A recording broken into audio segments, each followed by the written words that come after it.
Assalamualaikum warahmatullahi wabarakatuh. My name is Nur Syahra Binti Rahman. My matric number 1192244. In this video, I will explain more about Sharia contracts for Islamic financial instruments, and my topic is the application of Hiwalah in Islamic financial system in Malaysia.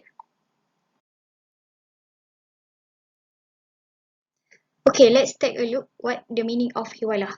The word Hiwalah is derived from the word tahwil, which means shifting from one place to another place, intikal. Basically, the meaning of Hiwalah is shifting the burden of debt from one person to another person. Hiwalah comprises two kinds.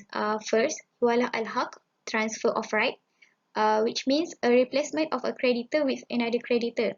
And second, Hiwalah ad-Dain, transfer of debt, which means a transfer of debt from the transferor, muhil, to the payer, muhal alayh. Next, legality of Hiwalah. The legitimacy of Hiwalah is based on the tradition of the Prophet Muhammad SAW, who said, delinquency of rich debtors is a form of transgression. So if one of you has his debt transferred to a rich person, let him accept the transfer of debt. Hadith riwayat by Muslim. Also, there is a consensus among Muslim scholars on its legitimacy. Next, the pillars of Hiwalah. Basically, Hiwalah has 5 pillars, which consist first, al-muhil, a person who is transferred his debt to another person or the transferor. Second, al-muhal, a creditor. Third, al-muhal alayh, a person who accepts a hiwalah to himself. Fourth, al-muhal bihi, the things which is transferred by hiwalah.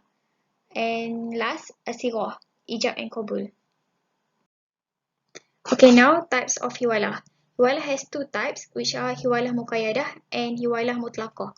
First, hiwalah muqayyadah, which is a restricted hiwalah, transaction where the payer is restricted to settling the amount of the transferred debt from the amount of a financial or tangible asset that belongs to the transferor and is in the possession of the payer.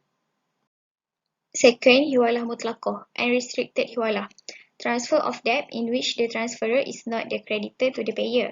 The payer undertakes to pay the amount of the debt owed by the transferor from his own funds and to have recourse afterwards to the transferor for settlement, provided that the transfer of payment was made on the order of the transferor. Next, application of hiwalah in contemporary Islamic finance. In Malaysia, we are usually use the unrestricted type of hiwalah.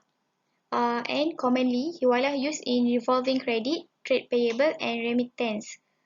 And the process of hiwalah is first, a customer who is in debt to a vendor requests a bank to settle his debt. Next, the customer therefore assigns the debt that is evidenced by invoice to the bank.